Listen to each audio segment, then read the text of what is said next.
you can hear me. Okay. Today I want to talk about television, TV.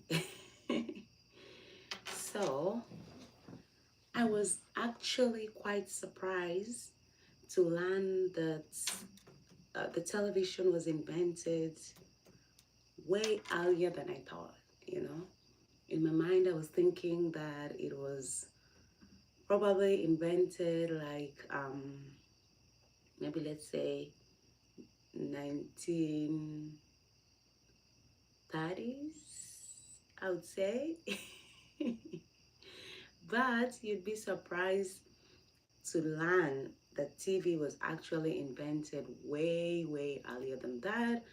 And from what I was reading when I was looking this up, it cannot be attributed to only one person. That is a TV invention, that is. So we are going to find out together a little bit more about TV, okay? And yeah, I was quite interested in this topic because you can see the advancement in technology when it comes to television, you know. I remember when, not that I'm that old, y'all, but we had like the black. Hi, Sile. The live is about TV. Can you hear me? Please let me know in the chat section. Welcome back. It's been a minute. Yeah. So there was like the black and white version of the TV. I know most of you maybe uh, did not experience this. Yes, but there was a time when the TV was like in black and white, no color. Yeah. And so it was not invented by a single person, okay? But the first fully functional TV system was demonstrated by one Philo Francois in San Francisco. So this was in 1927. I think we can safely say that the TV invention was from the US, I guess. But when we go back to the early 1800s, right, the basic concept of scanning and transmitting images was already developed by then, okay, and I believe this laid the foundation or the groundwork for future advancements, all right, yeah. Uh, Honestly speaking, I did not watch much TV growing up. I did watch TV, that's for sure. But there was a rule in the house that you cannot watch TV the whole day, you know. You had to complete your tasks, you had to do your homework, and you had to go to bed at a certain time. So that really instilled a sense of discipline in me. I'm not saying that TV is bad, but I am just glad that I still have that in me. Like, I wouldn't just wake up and watch TV. Otherwise, I would be watching the whole day, especially now when you have like so many streaming services, different channels. Yeah, you could end up spending the whole day watching TV. So I just wanted to throw that out there. Yeah, so there were multiple TV inventions, and this happened in the US and in Europe. Oh, you can hear me. Thank you, Sile. Um, thank you so much, Sile. Thank you. Okay, so after World War II, that is when TV was really developed. So I guess I was like right in my assumption. Yep. And so World War II ended in 1945, as we all know. Yeah, so um, yeah, so multiple inventors. I already talked about Philo Francois. There's also one John Logie or Logie Baird. Forgive my pronunciation. Okay, so John Logie Bird. I know I'm not pronouncing it right. He was in London and Philo Farnsworth in San Francisco. Okay. So after World War II, that is when TV was like really developed further and consumers started really enjoying watching TV. Or I would say it became popular. Okay. Yeah. And so when do you think color TV was introduced? Could you believe this? In the mid 1960s. That is crazy to me. And I'll tell you the reason why. Reason being, like in Kenya, we still had like black and white TVs even in like the late 1990s, I believe. So you talk yeah, like the late 1990s.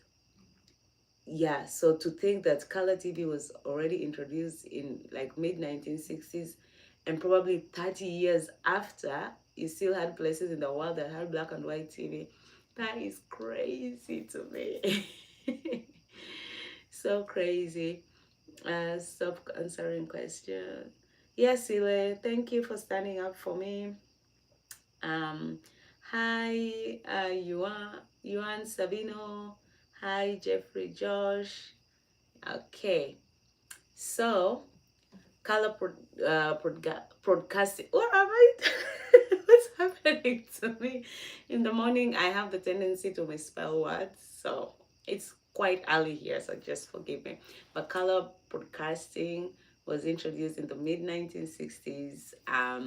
Yeah, so that's that on that, guys. You're welcome. If you're new here, please subscribe and like this live, and thank you for joining in, and thank you for coming back as well, Celia. I appreciate you. Okay, so the first successful electronic TV system in America was by Philo Farnsworth, like we said, from San Francisco, and he did this in September 7th, actually on September 7th, 1927 in San Francisco. And then later on, one Vladimir Zwokin made the system practical, okay? And that was in 1929, yeah. So Vladimir sounds like a Russian name, but he was an American scientist. So yeah, Russian born American scientist. So we can see why it would be reported that no one person actually fully invented the television. Yeah, it involved the effort of multiple people for us to have what we call the television now, for us to enjoy TV as it is right now.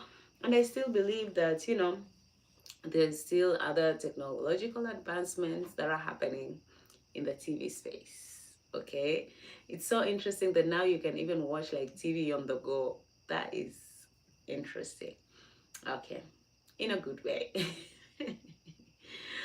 All right, so um before Philo Farnsworth invention, okay, in 1927, okay, there were earlier attempts at this TV invention thing, and Charles Jenkins and John Lloyd Baird that I talked about earlier. John was based in London, actually from Scotland, sorry. They had prototypes in the early 1920s, okay? So we can see the progression of TV, yeah. There were several attempts, and then finally we got what we have now, okay? And so Philo Farnsworth's invention is the basis upon which the TV was developed. In case you guys are wondering, this is my mirror on the go. I really love it. I love the colors. It helps for me to just do a quick look and then I'm good to go. Okay, yeah. So Vladimir Zwokin continued to help, in really curating this invention, and contributing significantly to the early practical applications of the technology, which is the TV. Okay, and so facts. Should I say fun fact? I don't know if it's a fun fact, but it's a fact. Okay, only less than 10% of American households had televisions in 1950. What do you think the percentage is now? Right now, I think it's probably maybe 90%.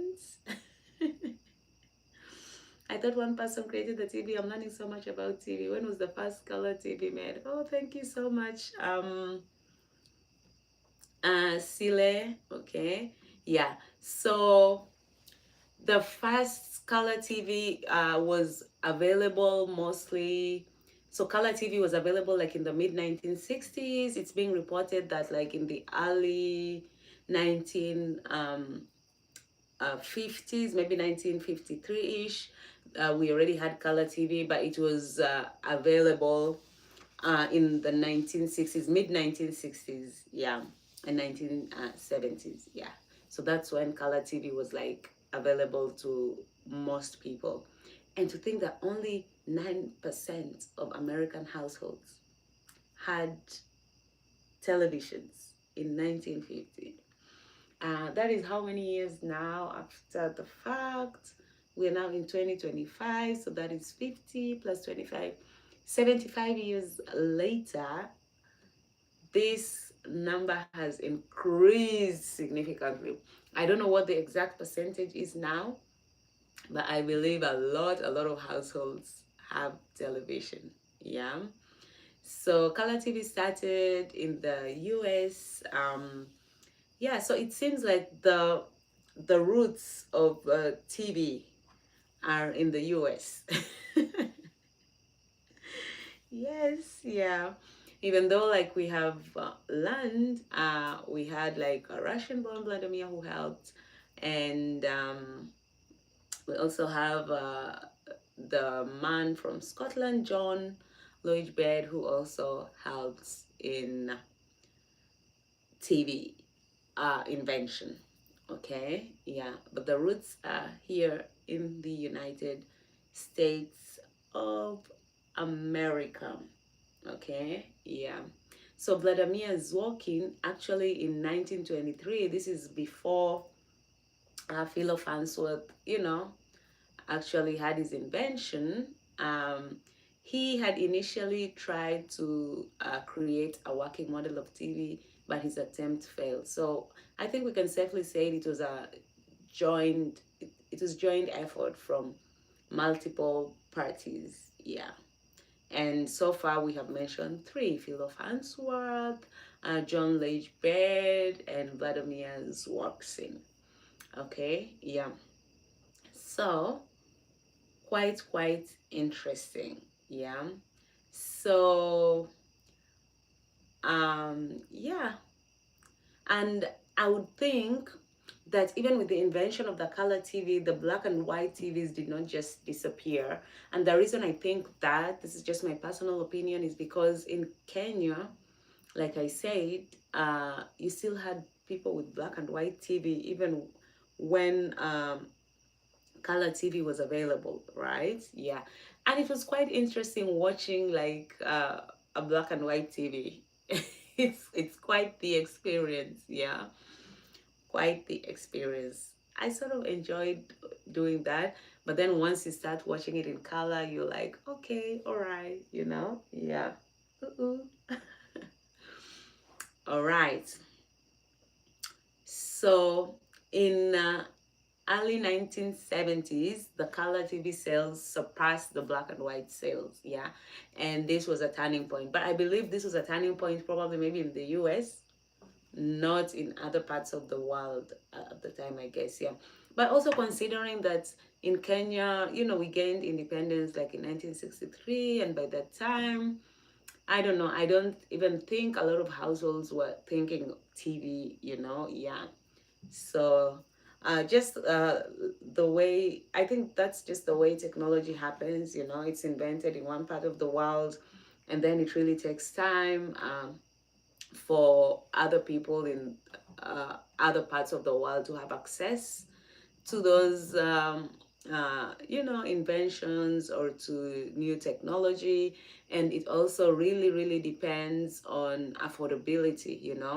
Yeah, for example, maybe here in the US, more people would afford because of maybe the purchasing power or the strength of the dollar. And in other countries, you're maybe probably not everyone, but maybe the larger part of the population is probably thinking survival, probably thinking how to get food on the table, or probably maybe that's just not their lifestyle. Yeah, as you know, like in Kenya and in Africa, we had like different ways to entertain ourselves.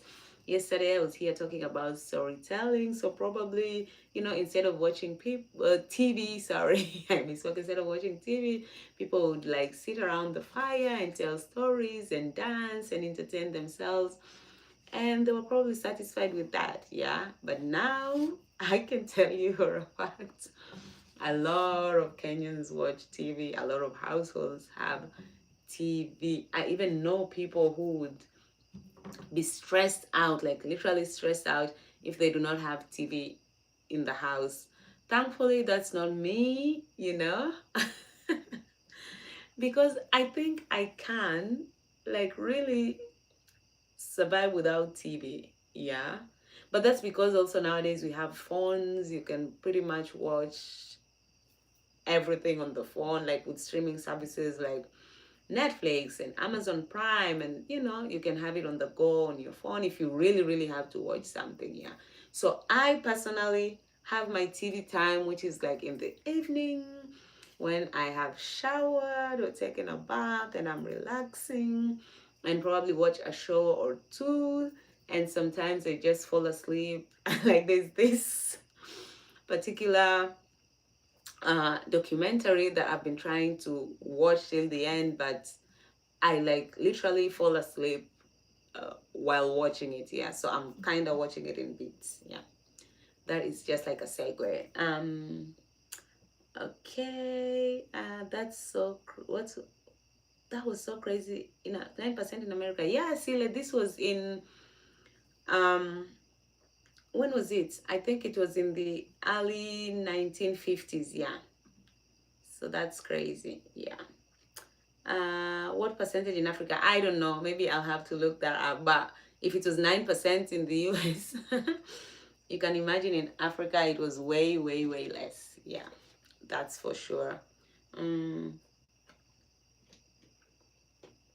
are you from Florida? No, I'm not. Okay. I'm from Kenya, but currently I'm in New York. All right. So interesting stuff. Yeah. Even when I was looking this up, I was amazed the whole time. I was like, oh my gosh, oh my gosh, oh my god. Yeah. So FCC is the Federal Communications Commission um, in the US. Okay, and they adopted the standard for color TV in 1953. So, like I said earlier, color TV was available in 1953, but it was widely used or popular amongst consumers in the mid 1960s and 70s, and that's when we saw color TV color TV sales surpassing the sales of black and white TV. Okay, yeah. So just interesting facts.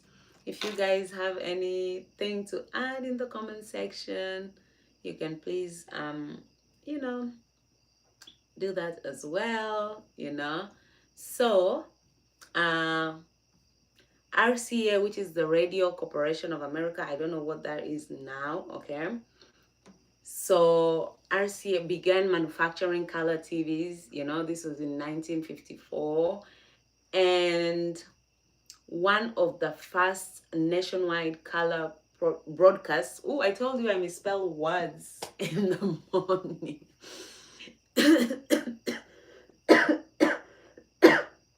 Excuse me. I don't know why I choked. I'm so sorry about that. Yeah. So, um, the Tournament of Roses Parade. I don't know what that is, but if you've if you're in the US or been to the US, or if you watch American television, you know that are like a huge thing here. Yeah. Like in New York City, there are like so many parades. I think, and it also depends on the season. Yeah. I personally witnessed one parade in the city, and it's quite colorful, and there's just a lot of energy with that. Yeah. So I don't know what this parade was, but it was one, of the first nationwide color broadcasts. Ooh, there I go. I'll say something else. But to think, just moving from black and white TV to color TV, that has happened to me. I have watched black and white TV, I have watched color TV, and the transition is just mind blowing. Yeah. And then I have watched, like, I've had like small TVs, just like computer sized TV. And then now you have the bigger TVs. It's quite interesting, the contrast. Yeah. And I think once you start watching like uh programs or TV on a bigger television set, you don't really, oops, what am I saying? You don't really want to go to the smaller sets. I think it's just the mind playing tricks. I don't know. Yeah. But once you have, like, even with the phone, if you have like a smaller phone, it's all well and good. But if you start using a bigger phone with a bigger screen, it's kind of difficult for you to go back to like the smaller one. That's just me. But people are different. There are those who like smaller screens. I just like it not too big, not too extravagant, but at least, just a sizable kind of big, if that makes sense. Thank you, Disiara. Thank you, Pam Scott. Yeah. So that's it for today about TV. There's still a lot more to talk about. And I think we won't stop here. I'll have another live where we can deep dive, you know, talk more about TV then, TV now. Yeah, pros and cons of watching TV. Yeah. And also, where do we think the future of TV is headed to? Yeah. Do you think that we would have like insane inventions that would completely change the way we watch TV? I don't know. Anything is possible, right? Just like in the 1950s, you know, they invented the TV. Anything could happen. Now we have like technological advancements like that are like, I don't want to say super technical, but yeah, maybe someone living in the 60s and the 70s had no idea that we would have what we have now, like the smart TVs. um it's just crazy technological advancements, which are welcome, yeah. But sometimes I like simple. I welcome whatever advancements we have in terms of technology. They certainly do make life easier, but I just hope that we won't lose that touch, that personal touch, that human touch. Yeah, because I do believe that we are social beings. We really want to interact with each other in different ways. And if we totally remove the human element from how we do things, I think that would just make let me speak for myself. Yeah, there's just a way that you don't get super fulfilled as a human being, if that makes sense. Yeah. So bye, Sile, bye. Thank you so much for joining in today. Yeah, so I think I will pause here for now. We definitely will talk more about television, right? So if you guys have any questions, any comments, any thoughts about this topic, please prepare so that next time we can engage even further. Yeah, let's continue the conversation in the comment section. And yeah, I'm looking forward to hearing from you guys too, and that way we get to learn from each other. Thank you so much for joining my live this morning, or this afternoon, depending on where you're watching me from. And like I always say, please, please, please be a kind human. It doesn't cost a thing. And I'll see you guys on my next live. And don't forget to subscribe, okay? Oops, I think I dropped something. Oh, my mirror.